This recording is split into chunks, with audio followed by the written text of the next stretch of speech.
For our next problem, we're going to start working with rational numbers, and this says prove that if P and Q are rational numbers, then their sum is also a rational number. So we're getting a little bit away from divisibility, but something similar. So we're going to do our proof. Just like before, we're going to define our variables first. Let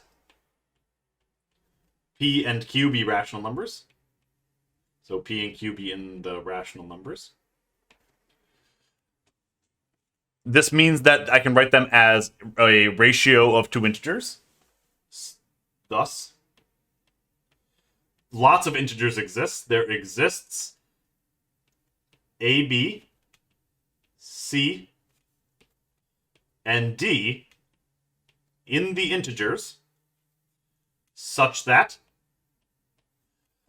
I can write P and Q as ratios of those things. So P is equal to A over B, and Q is equal to C over D. And another observation about rational numbers, you can't have a 0 in the bottom of the fraction, so I should also comment that B and D should not be 0. And B doesn't equal 0, and D doesn't equal 0. I now need to show that the sum of those things is a rational number. Just like before, we're going to start by writing down that expression and then plugging in what we know about it. So we have P plus Q is equal to A over B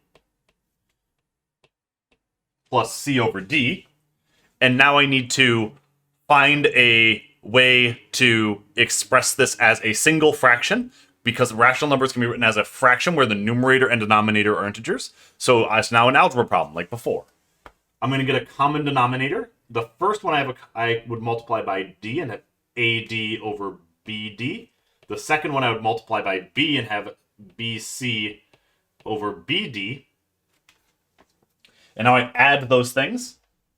This is equal to AD plus BC, all divided by BD. So that looks like it's a ratio of fractions, but we need to be careful. Just like we said when we defined them to be integers, we need to make sure that the denominator could not possibly be 0. So we don't care about the numerator. The numerator, it can be 0. That's completely fine. We need to make sure that the denominator is not 0. Since neither was 0, we know that the resulting multiplication of them is not 0 as well. Since B is not equal to 0, and D is not equal to 0, B times D is not equal to 0.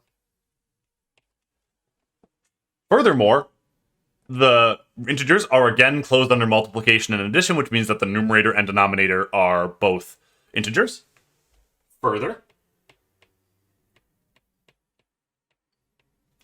the numerator, AD plus BC,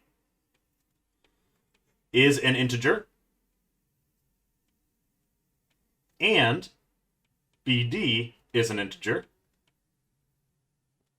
And if you wanted, we could have actually claimed here that this is not 0 by saying it is an integer minus the set containing 0.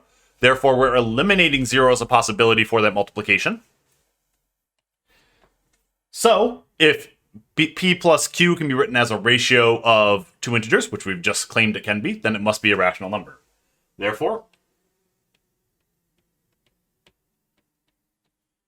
P plus Q is a rational number. And again, we're using some facts that maybe in a different class you might prove that they're true, such that the fact that B times D is not 0 when they're neither 0. But for now, we're supposing that you already know that that thing is true.